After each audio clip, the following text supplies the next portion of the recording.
right, good morning, everybody. My name is Claire Brownson. I'm Coordinator of Training and Education for RHI's Resource Facilitation RTC, or Research and Training Center. So I'm kind of the man behind the scenes today. I'm just going to walk you through a few housekeeping things before we get started, also to buy us some time, because I think some people might be having a hard time finding us. So I wanted to just go through a few welcome slides. There is a website here that I've listed.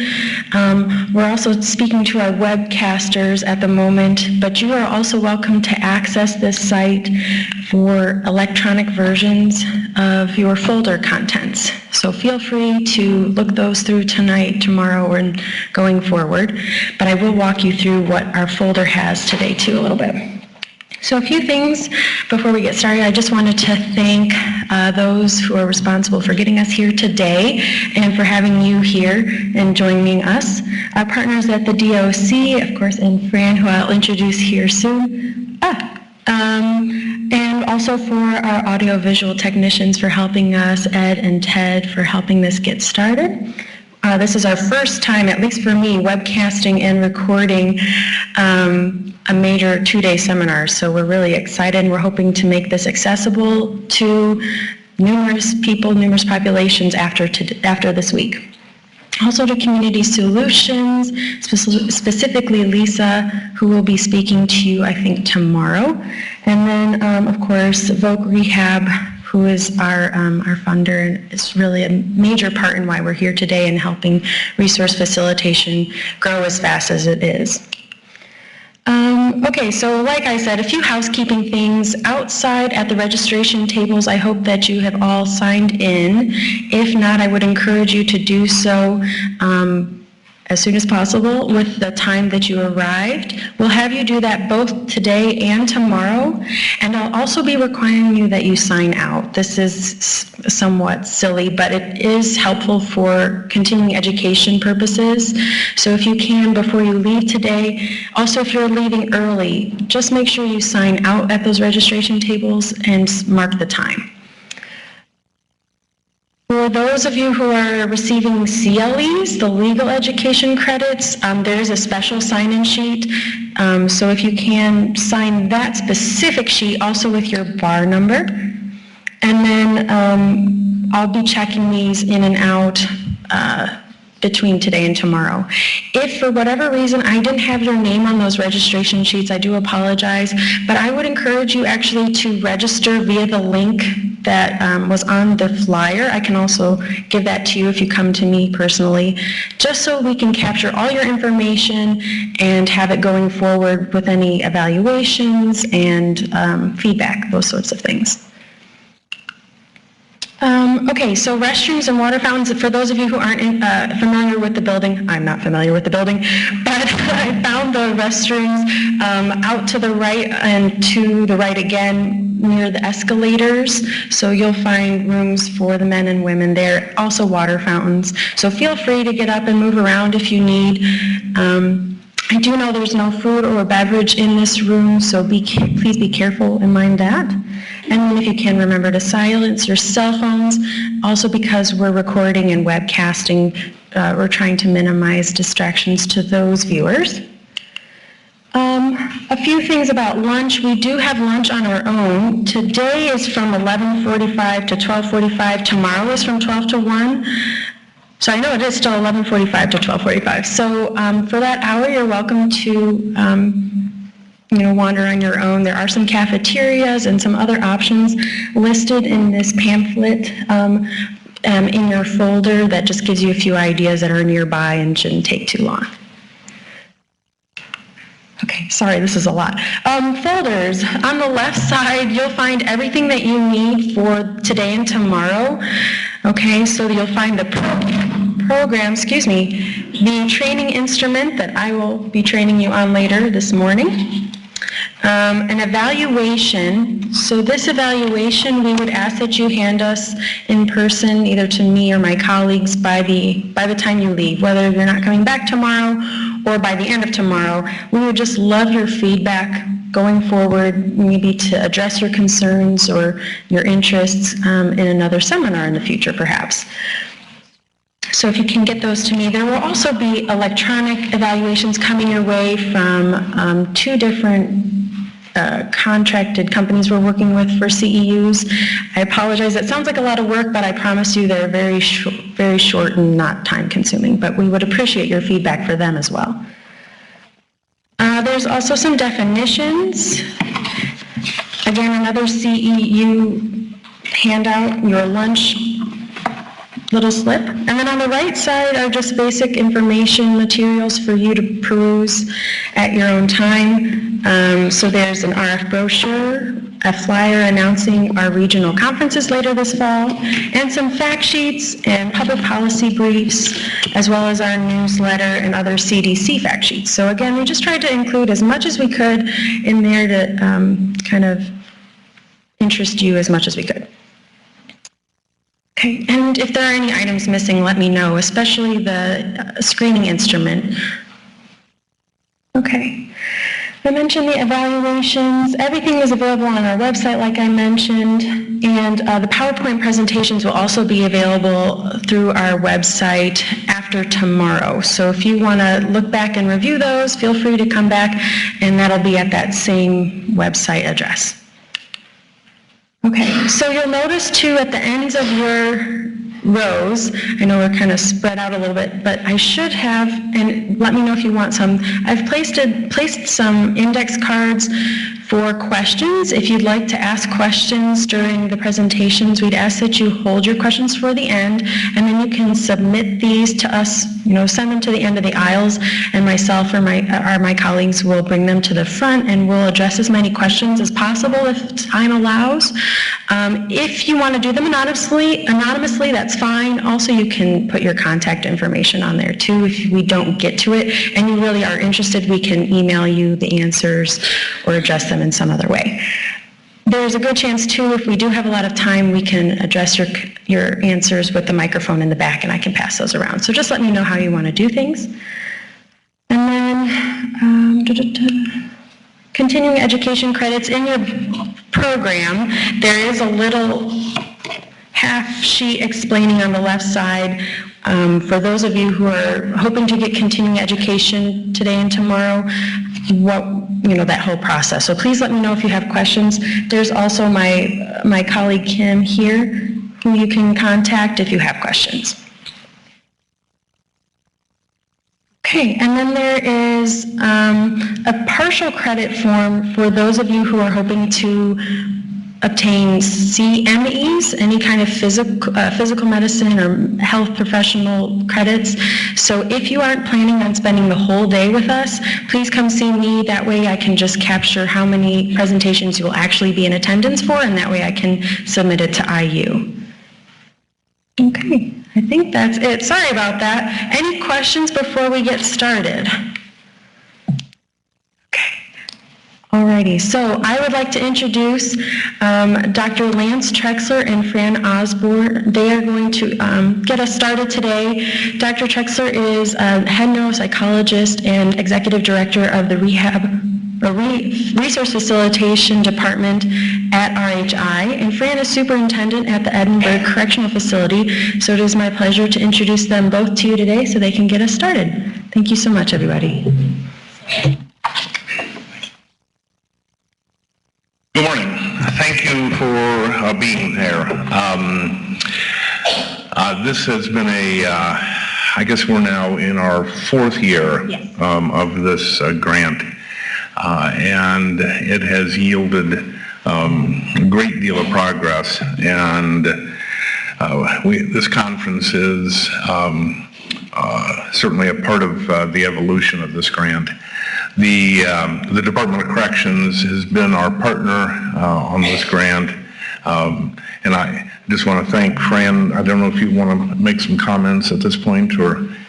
I'd just like to welcome everybody and thank you all for coming. And those on the webcast, if you need any information or any email or any of this information, just send me an email and I'll forward it on to you.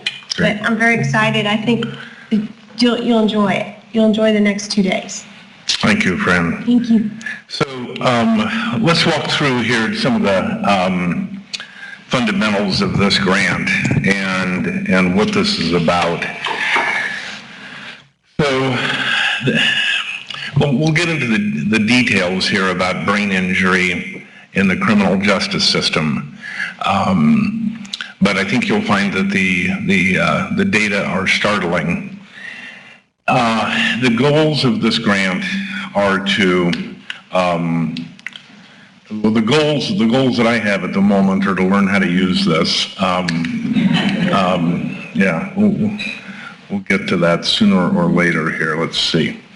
No, that's not it. Yeah, so the goals are to decrease return to incarceration. What we'll see later is that people with brain injury are significantly more likely to be rearrested and reincarcerated. The goals of the grant are to decrease rearrests and to improve employment after release. These are the principal goals of this project. Our lead agency, as I've mentioned, is the Department of Corrections. Department of Corrections contracted with us at the rehabilitation hospital. I want to start off by saying that it's been a fascinating learning experience for me as a neuropsychologist working in a rehabilitation hospital, because in that world, what I have learned is that you see a very specific group of people. In fact, about 20% of the people with a brain injury who need to get into an inpatient rehabilitation hospital after their injury get into a rehabilitation hospital after their injury. Because of the insurance climate in which we live, and because of the disparities in our healthcare system, it's now a clear minority of people who access rehabilitation. So it's kind of like if 20% of people who had cancer got chemotherapy. So that's kind of the problem we're putting on the Department of Corrections to deal with the consequences of that.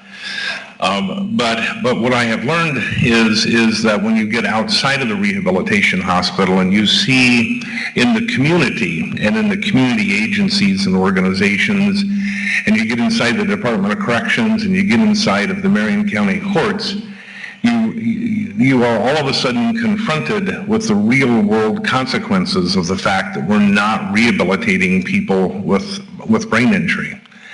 And this has been a compelling kind of experience for me to see, not only on a case-by-case basis, the experience of the individual with the brain injury, but the societal impact that it has.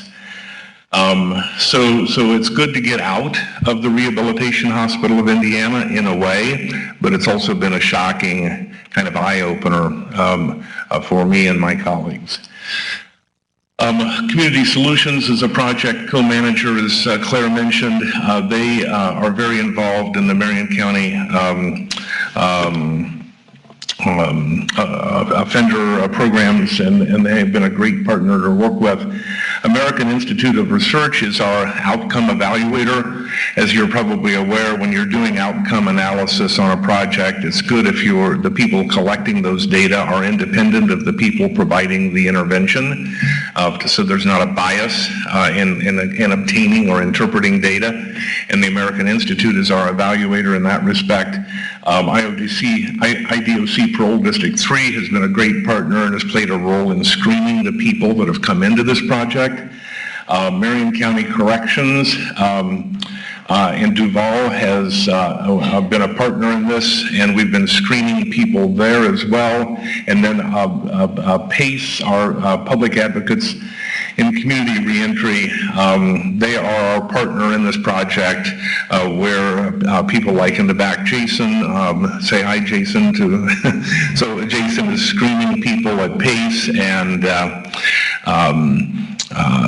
providing services to them, hopefully to help them prevent rearrest and help them with employment. So those are our partners in this project. The goals of this conference. So I need to say, that I believe this is the first conference of its kind.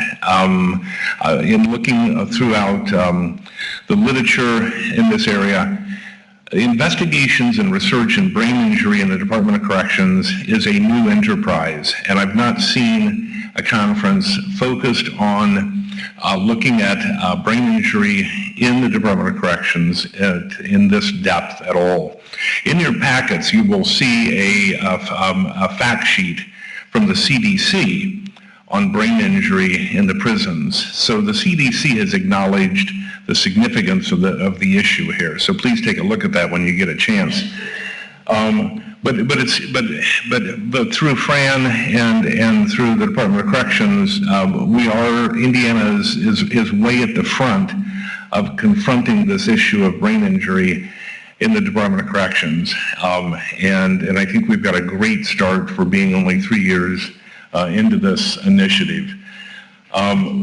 We're going to address the legal, the medical, neuropsychological aspects of brain injury, and particularly as relevant to the Department of Corrections. We're going to train you to how to identify the presence of brain injury with a standardized screening instrument, and introduce you to some of the medical and behavioral management strategies that are appropriate for brain injury. And hopefully begin a conversation that'll tell us then where do we go from here with this, because this is, as we noted, is grant funded. We want to move this into a sustainable initiative that is going to address the needs of these people with brain injury that are in the Department of Corrections. Right now, already in Indiana, in the post-release environment, we're screening for brain injury, and certainly not throughout the state, but at PACE. We're evaluating the level of impairment and disability associated with those brain injuries, which, by the way, probably never happened after their brain injury through the healthcare system. It's a bit of a paradox that that's being provided at this point through the Department of Corrections and through a grant. But that's many times, this is the first time that these people have been evaluated in terms of the consequences of their brain injury. And then we're promoting access to specialized brain injury services and supports in the post and release environment. We've recently rolled out then 2 projects in the prisons, one in Edinburgh and one in Putnamville. And this came about because of our collaboration with Fran and our collaboration with the Marion County Problem-Solving Courts, as you will see in a minute. Well, let me ask the audience, what percentage of veterans in the Veterans Courts, and you can't answer that, what percentage of veterans screen positive for brain injury? Anyone want to offer a guess? It's 95% screen positive for brain injury. I find that absolutely compelling. I find that, so what does that mean? Well, think about what the implications of that are. If 95% of our offenders in the Veterans Court screen positive for brain injury, the vast majority of which occurred when they were in service, what does that mean? I think we need to think very carefully about that. From a systems standpoint, from a policy standpoint, from a program standpoint, from a human standpoint. So based on that data, we've now rolled out screening in the for veterans in Edinburgh and in Putnamville. We are one of our staff, Anthony LaFoon. Anthony, raise your hand back there. So Anthony will be available during the conference.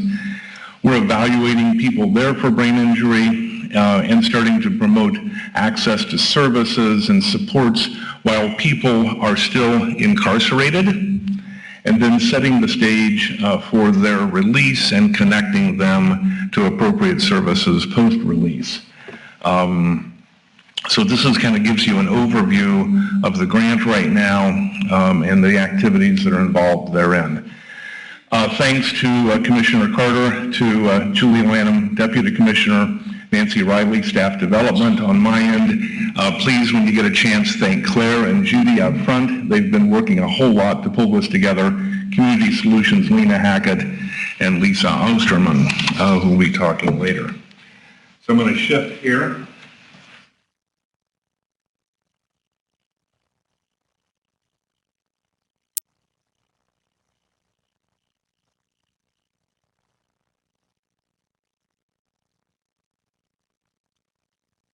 Okay, so it may be the case that you, in your career in the DOC, never anticipated that you'd be in a conference talking about brain injury, but hopefully the next hour will be informative and interesting, and I'll try and make that relevant to what it is that you do each day.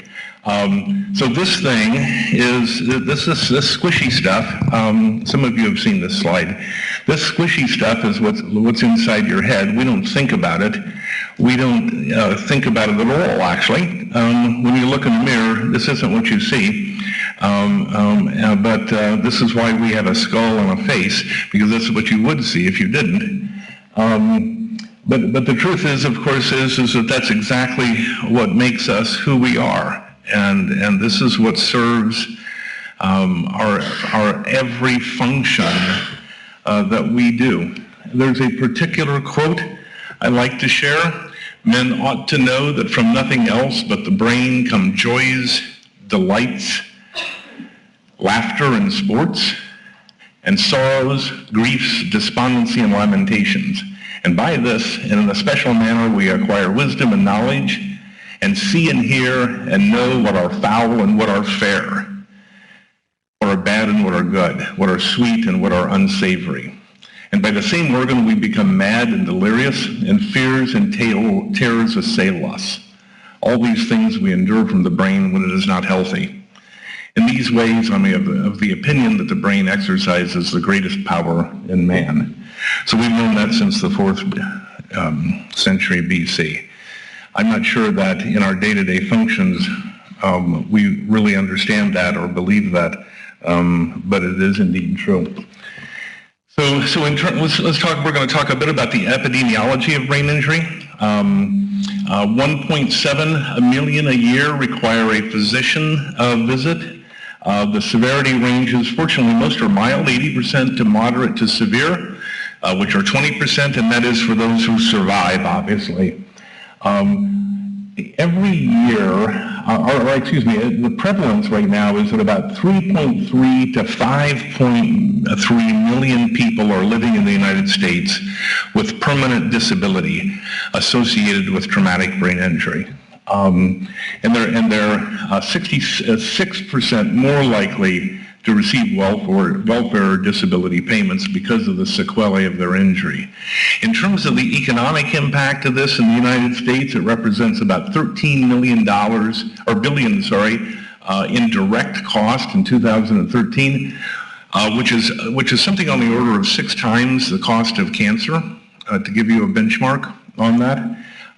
It's $65 billion in lost productivity. And 63 to 79 billion in medical cost.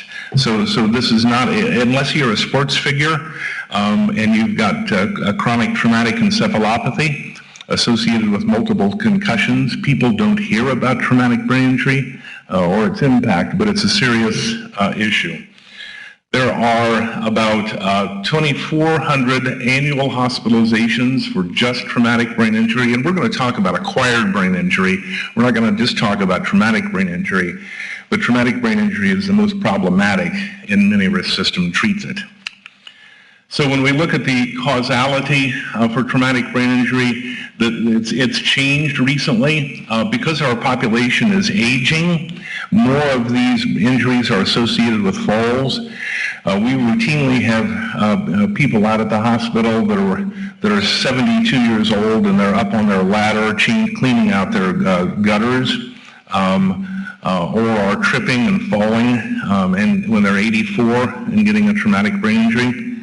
And that's changed because of our aging in our population. And also the number of brain injuries occurring from motor vehicle traffic accidents is down from about 30% down to 14% because of the effectiveness of our airbags now and shoulder and lap restraints. However, with that said, at the same time, we don't have good data yet for how many of those people still receive concussions where they would have received a more moderate or severe head injury but now receive a concussion. We don't have data on that. And then you can see some of the others. Of course, assaults are a cause of traumatic brain injury. Jason shared with us one of the stories of a fellow that he works with who asked him, do you mean getting shot in the head is a brain injury? As an example. So these occur through fights, of course, both pre-incarceration and during incarceration. Now we're going to, and also, as I said, we're going to talk about acquired brain injury. Stroke is the leading cause of disability, long-term disability in the United States. You have people in the DOC with stroke that you don't know about as well. Stroke's going to occur at any age. What we are seeing is a decrease in the age of the incidence of stroke, a significant decrease. Possible causes for that include substance abuse, include stress, amongst others. So we're going to look at this umbrella of acquired brain injury, but I want to reemphasize that traumatic brain injury is the most prevalent that you're going to see in the Department of Corrections, and it's the least identified. So when we talk about acquired brain injury, let's break it down now into traumatic and non-traumatic, these two major categories. And when we look at the actual impairment to brain and function, there's a variety of mechanisms that include contusion and diffuse axonal injury. We'll take a look at that. In non-traumatic brain injury, then we have a number of possible etiologies here that include stroke, anoxia or hypoxia, a brain tumor, brain surgeries, infection, toxic or metabolic injuries, and electrocution struck by lightning. How many of you have known someone who's been struck by lightning? How many of you have known someone who's been struck by lightning twice? That's a bad day. So traumatic brain injury by definition, of course, involves an external force, causes brain dysfunction. And we'll get into this, but the issue with traumatic brain injury is that most of the time with CT scans or MRI scans, you cannot see the damage at an anatomical level, which is what led Mayo Clinic to talk about it in terms of brain dysfunction. It's a non-degenerative, non-congenital insult. However, that has to be now reconsidered given what we know about our football players, soccer players, and others who are developing dementia secondary to repetitive concussions. So I'm sure you've seen in the news some people that committed suicide, one in particular who shot himself in the heart so he could preserve his brain so that they could look into the autopsy and look into his brain structure to see what was going on there. I forget the fellow's name who committed murder out east and was the football player and was imprisoned and recently hung himself in prison. Is another example of the effects of repetitive concussion and the cognitive and behavioral changes associated with that. Traumatic brain injury can be temporary if it's mild, and if it's more moderate to severe, it can lead to permanent or permanent impairment of cognitive, physical, and psychosocial functions. So here's what happens, and this is what is a mystery for the healthcare profession, and this is what's a mystery for you. Many people in the healthcare community have not had the opportunity to learn about traumatic brain injury. And so they don't see it either, so to speak. Literally, they don't see it. You can't see it. It's not like a stroke where you have hemiparesis on the left side of your body.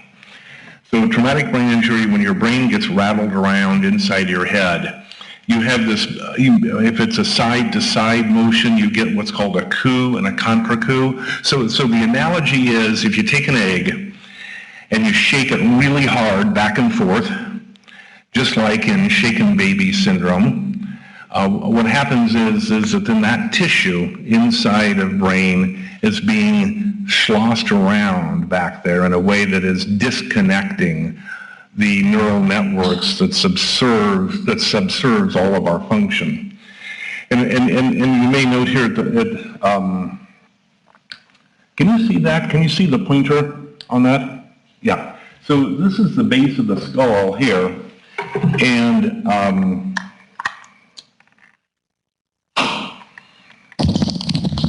so this is the base of the skull, and you can see there are all these rough edges at the bottom that hold the temporal lobes. Up here are the frontal lobes. There's a hole in the skull through which the medulla goes to connect with the spinal cord.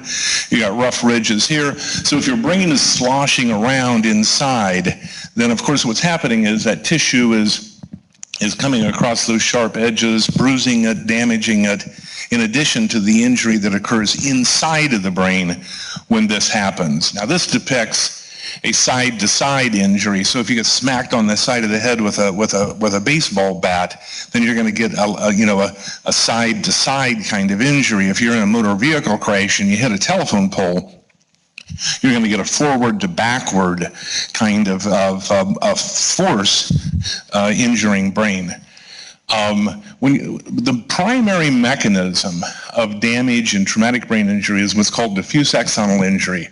And this is what these football players have experienced.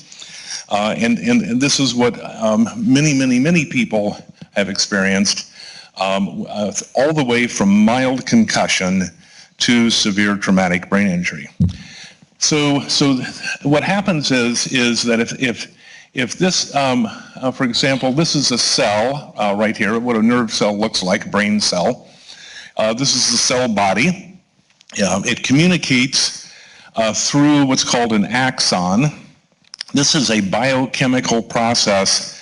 Actually, it's a bioelectrical chemical process where data is transferred from one cell to another cell via the chemical processes through neurotransmitters down this axon. So this is like the telephone wire, if you will, connecting one phone to another. And when that force travels through brain, it pulls apart those dendrites. It can twist them, it can tear them apart in a way that alters the conductivity and the effectiveness and efficiency of the neural transmission that's going on. Many of the patients that we have will say things like, I just can't think of things very quickly. And of course, it's like they have lost conductivity of those neural networks. This kind of just shows you what a cross-section in brain looks like. Now, as you note up here, this outer surface here in the cerebral cortex is what we refer to as gray matter, and all of this is white matter down here. Now, what gray matter is where the specific cognitive processes are happening. So when you think of the name of your pet dog, that's happening at the level of cortex. But all of that white matter is devoted to communications. Those are networks of communications. Well, look at the connectivity. Look how much volume of brain is devoted to connectivity. And so this is why we have the capacity that we do. We've got all these incredible, really specific processors So maybe right there is your ability to calculate, your ability to understand numbers. Or maybe right there is your ability to think of your pet dog's name. But all of that tissue is devoted to connectivity. So, and what makes that white matter white is that it is covered, the nerves are covered, the axons, by what's called a myelin sheath, which is kind of a fatty substance, and it's like putting rubber around a copper wire. It improves conductivity of this cell, hence it's more efficient. It transmits data more quickly, just like the rubber does around a copper wire. However, the downside is that while it's cool that myelin sheath improves conductivity, it also means that it's more vulnerable when that force travels through brain tissue. It's more dense, and therefore and the axons are considerably longer than it is in the cerebral cortex. In fact, some of these axons are inches long. They may be 2 and 3 inches long from tracks that connect one hemisphere to the other.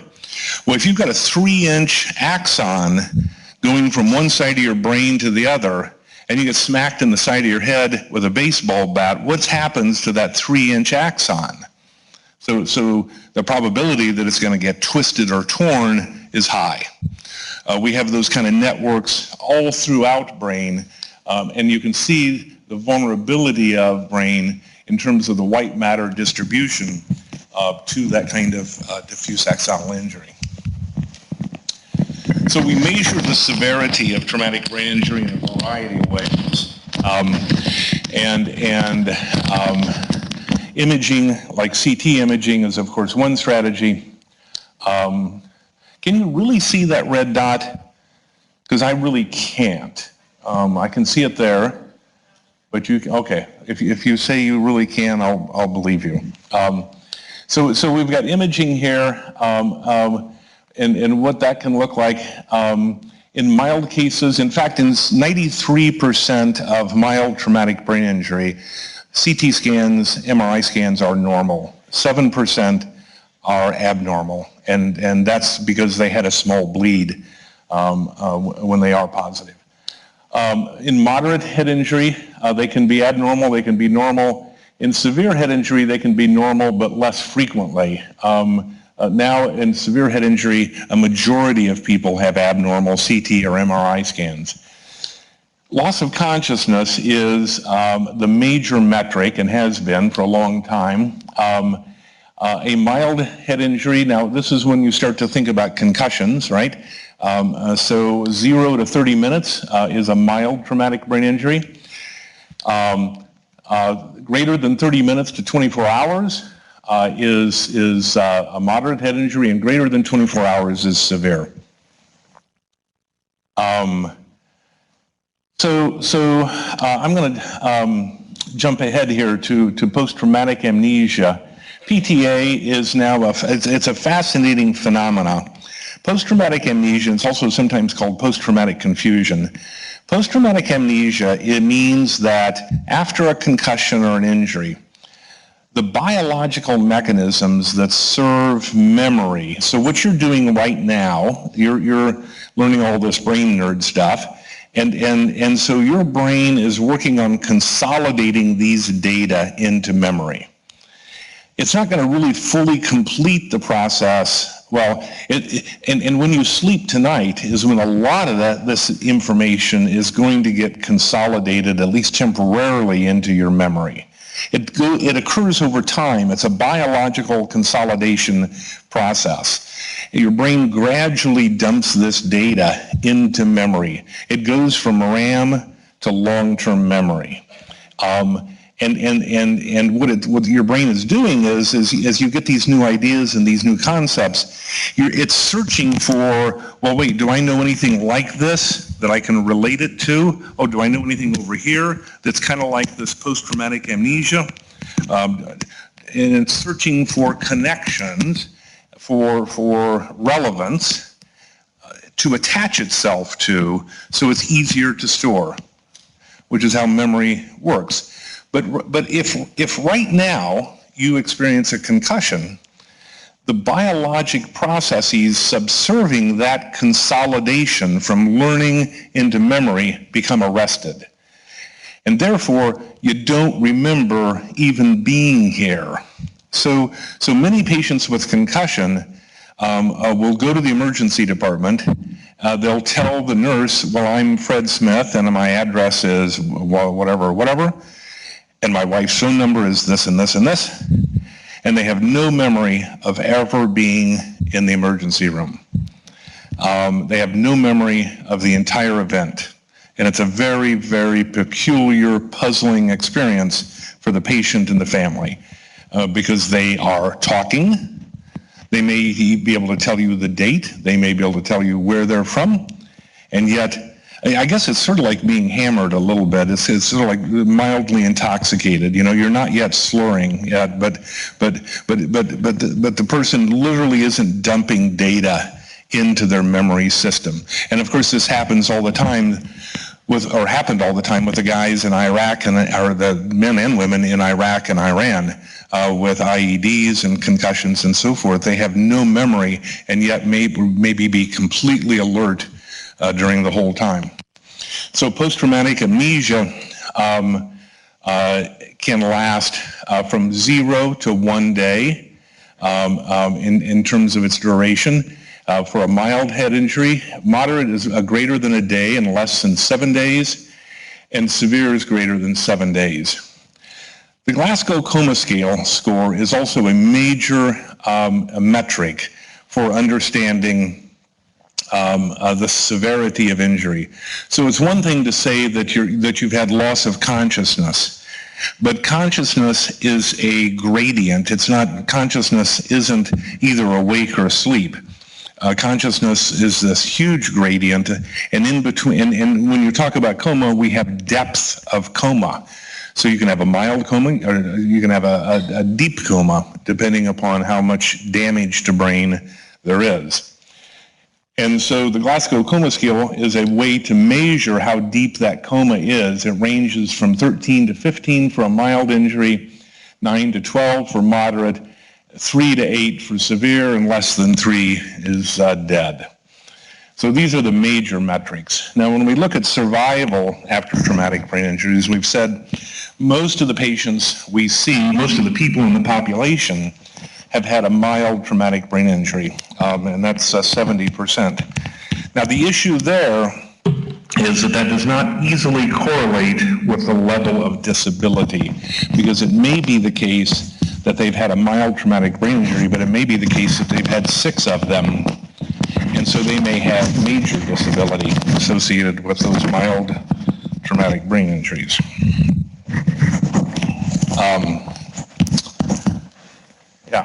15% are moderate to severe, and 15% have persisting symptoms. So I'm going to try and get this clipped on here. Excuse me.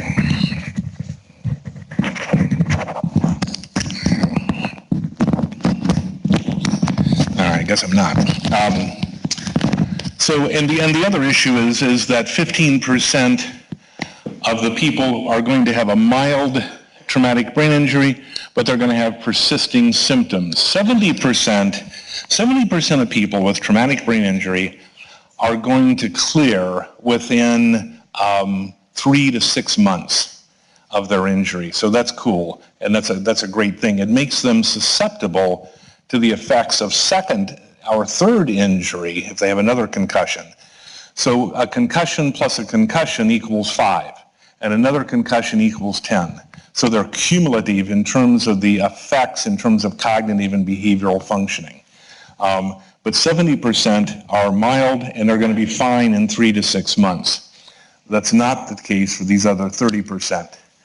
So in moderate to severe traumatic head injury, and we'll get into this in more detail, particularly tomorrow, but just to give you an initial orientation, the basic cognitive consequences of traumatic brain injury include impaired attention and staying with something, sustaining attention over a period of time, what's going to happen is, for those of you, over the course of the next day and a half, you're going to start seeing behaviors that you've seen many, many times, but not known what it was attributable to.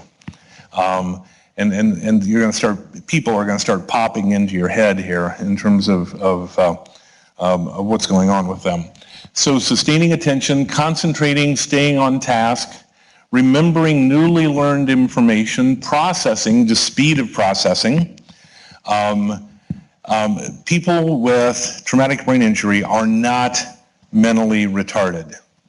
They may look slow, but it's typically the case that traumatic brain injury results in, or does not result in, any compromise of intellect as we measure it.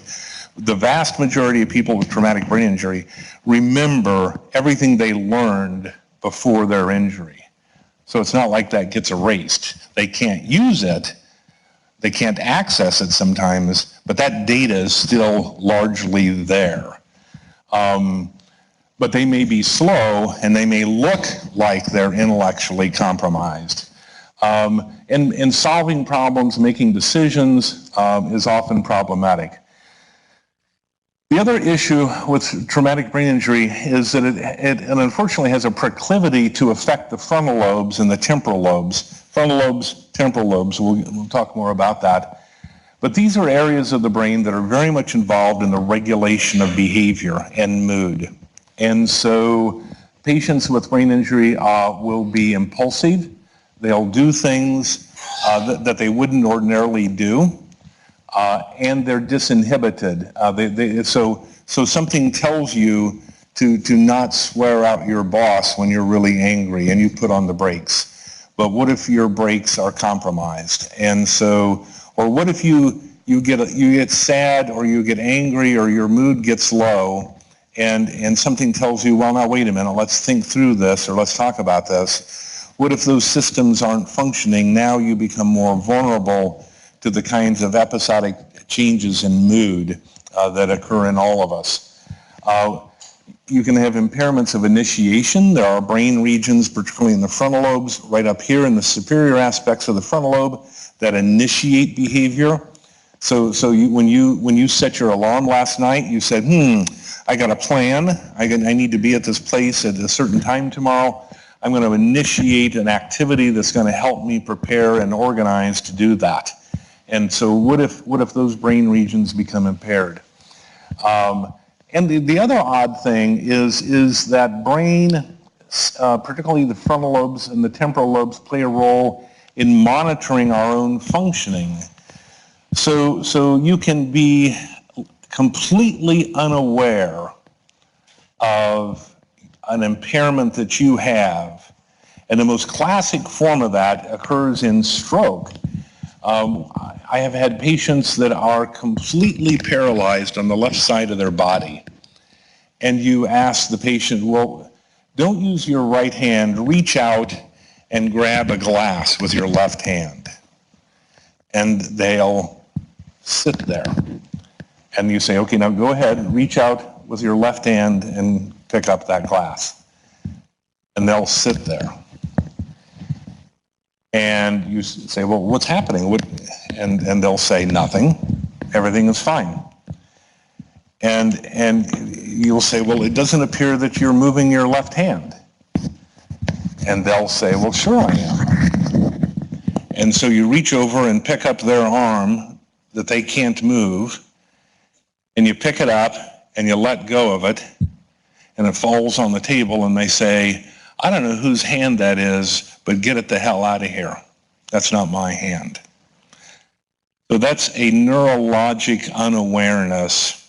The brain systems that monitor our own functioning are impaired.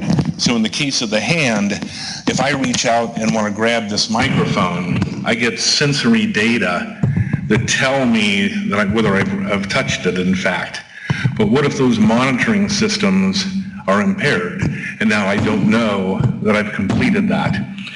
So what if the systems that monitor my speech are impaired, which happens in aphasia?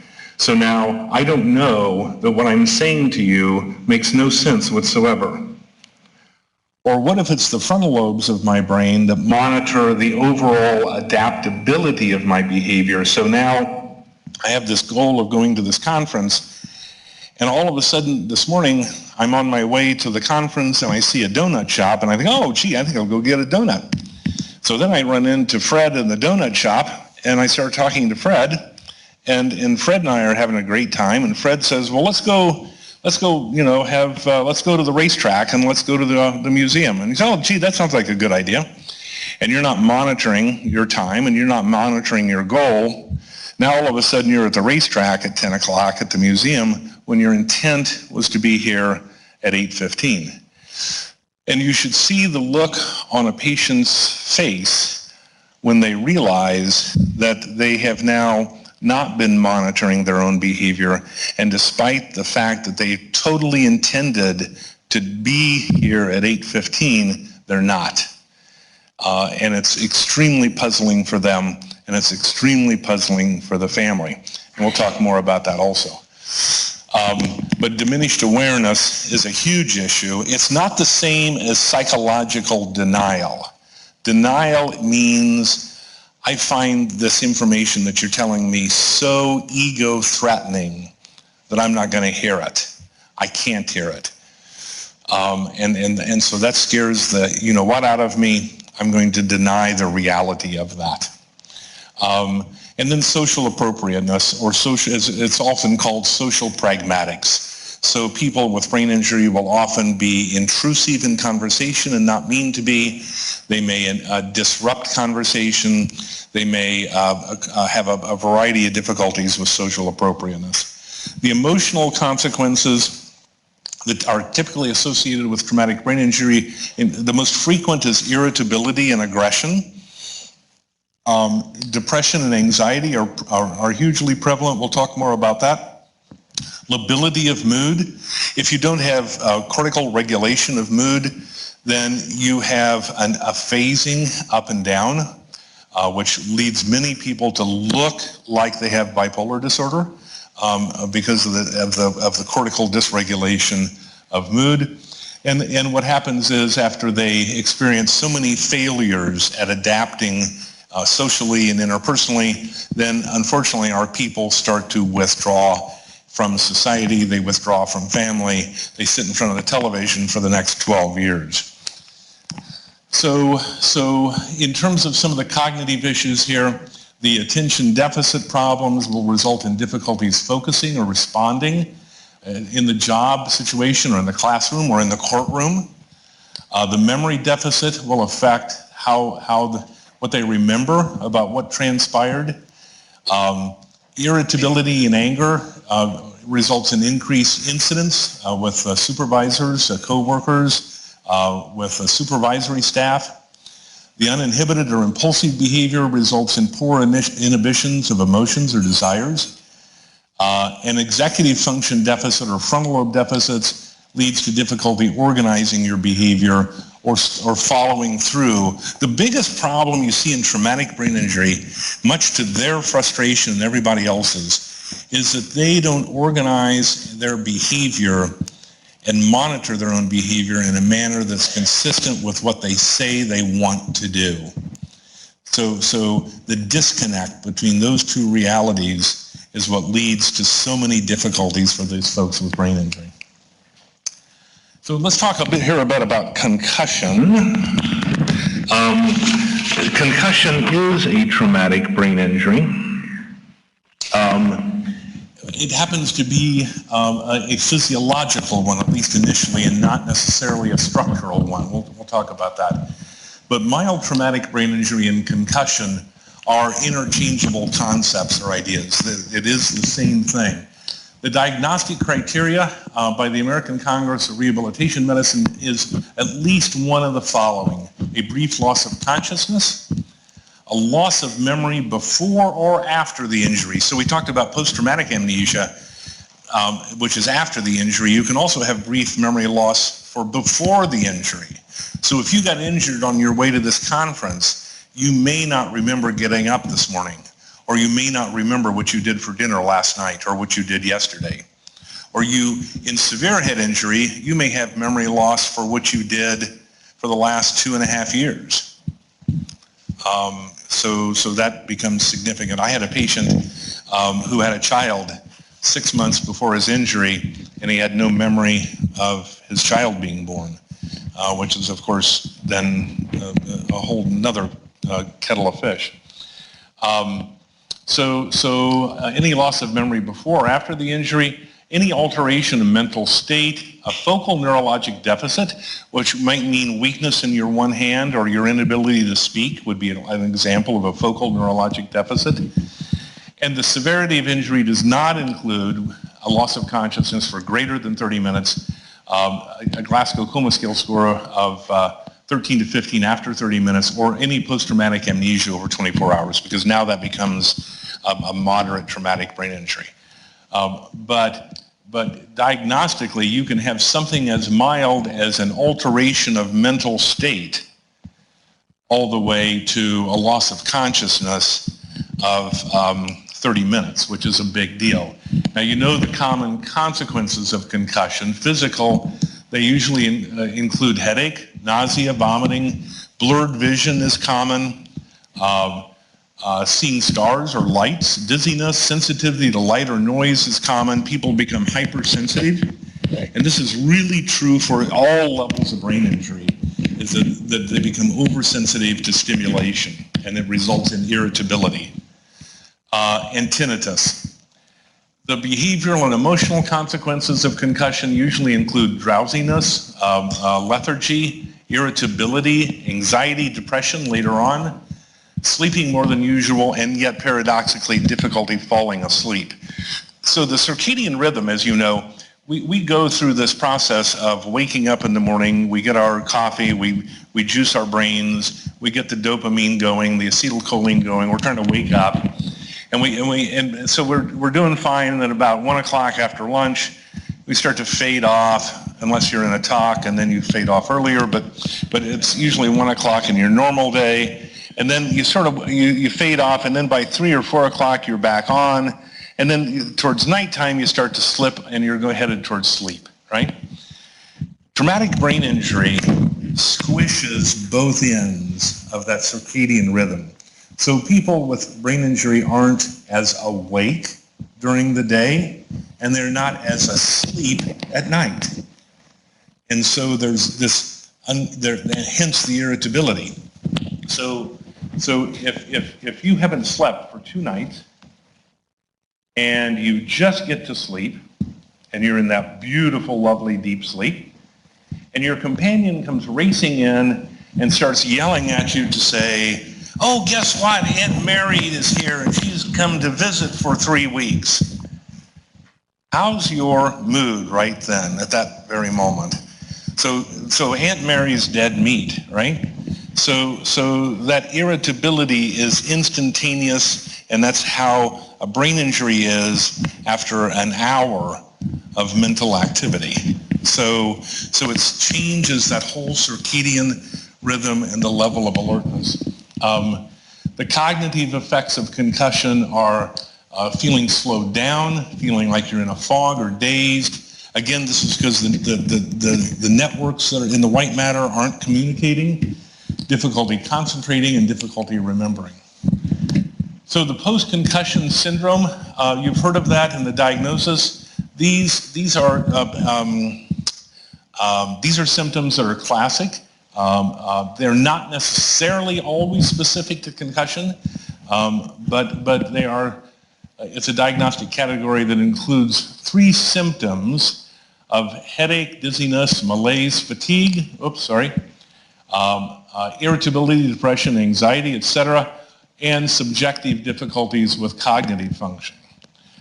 It can include insomnia, reduced alcohol tolerance, and a preoccupation with symptoms. These are the most common post-concussion syndrome symptoms.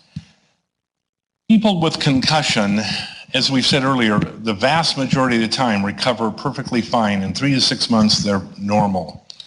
There's 15% that aren't, and these symptoms persist sometimes indefinitely, which drives the medical community crazy, drives the patient crazy and drives the family crazy, trying to understand why do these symptoms continue. They go in and they get a CT scan, it's normal. They go get an MRI scan, and it's normal. They go get blood test, and it's normal.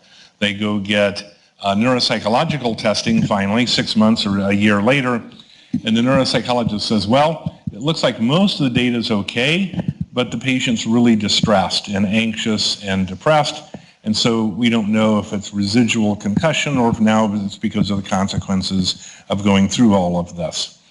And so at the end of the day, you're left with all these symptoms that persist, and they're hard to treat and they're hard to manage.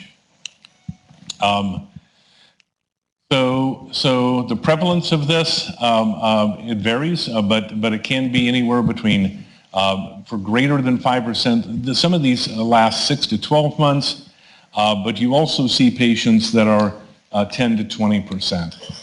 Oh, I want to point out, for those people that have protracted post-concussion syndrome, it's equal to the annual incidence of Parkinson's disease, multiple sclerosis, Guillain-Barré, motor neuron disease, and myasthenia gravis combined. So it's a lot of folks that we don't think about that have this sort of protracted condition. So the point of this one is that concussion initially is a biochemical event. So remember, these cells are communicating with neurotransmitters. It's a bioelectrical chemical process. When that concussion occurs, the biological stability of brain immediately changes. So recovery means that you get your biology back in order. It doesn't necessarily mean that brain cells have been damaged structurally, anatomically. That can be part of the case, but mild concussion is typically a biochemical event.